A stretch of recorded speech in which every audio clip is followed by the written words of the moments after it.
विदधते सदा श्रीमद्वृन्दावनवसति लीला परिचय जगन्नाथ स्वामी नयन पथगामी भवतु मे महाम्बोधे स्थिरे कनकरुचिरे नीलशिखरे संप्रासादन्त सहचर कद्रेण वलिना सुभद्रा मध्यस्थ सकल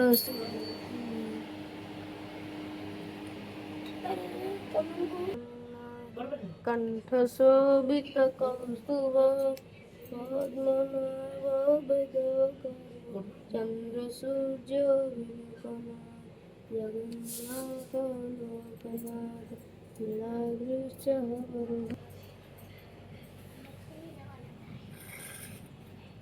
आमर बड़ ठाकुर आरती बर्तमान सरला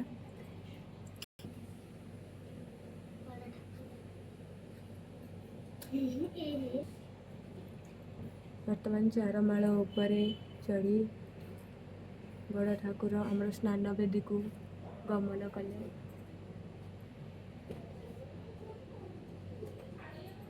देखु भक्त केते इंटरेस्ट सहित बसिक देखुं। ये आउ गोटे आम पूजारी भाईना भी अच्छा। हेलो पूजारी भाईना होचंदी आमर बड़ पंडित ये होचंदी आमर सान पंडित। वर्तमान आमर भगवती माँ सुभद्रा आसिले आमर स्नान बेदी को। तुमर आउ गोटे घरे केवल जगन्नाथ मूर्ति थिला तेणु यहाँ आम कुनी जगन्नाथ पहंडी हे कुनी जगन्नाथ एवं आमर ये कालिया शांत कला पूजा चलती एपटे कुनी जगन्नाथ आमर पहंडी हो जाउछंती।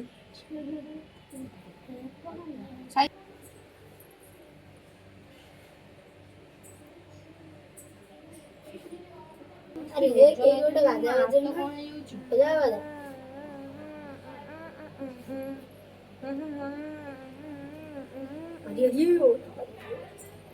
आमर स्नान बेदी वर्तमान ठाकुर मैंने गाधेबे से टाहिया कढ़ाई जाऊँगी। ये देखु तीन ठाकुर आमर बसी जाइंट कालिया शांत माँ सुभद्रा एवं आमर बड़ ठाकुर बलभद्र। वर्तमान आमर कुनी जगन्नाथ भी जाइए जगन्नाथ पाखे बसीगले। देखो आमर ये दुईटा न्यू गेस्ट भी आसिक बस रथ यात्रा देखुं आम गुनु छुनु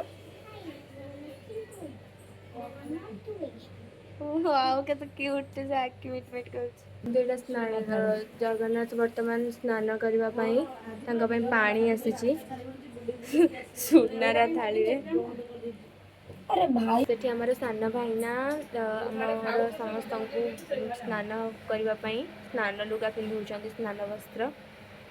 देखो एपटे स्नान हाँपाई पानी सजड़ा हो ठाकुर ये कर्पूर पड़ुची। देखो चंदन पकाऊ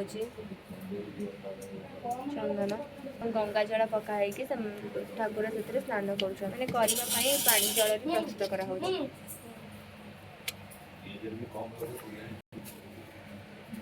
देखु ये पानी ये स्नान कर ठाकुर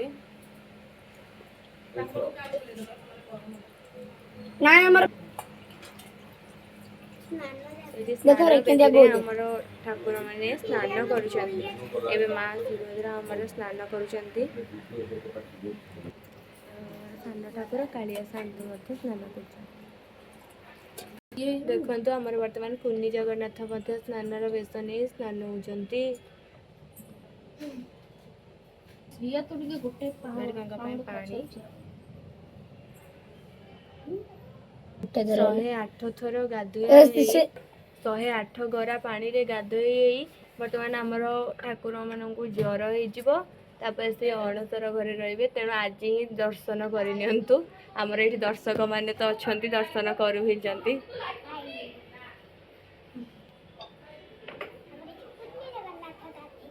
ये आमर कुनी जगन्नाथ गाधोचंदी। वर्तमान आमर କୁନି ଜଗନ୍ନାଥ ମଧ୍ୟ 108 ଗରା ପାଣିରେ ଗାଧୋଇ କେତେ ପଡ଼ିଲେ। କୁନି କୁନି ହଉଛି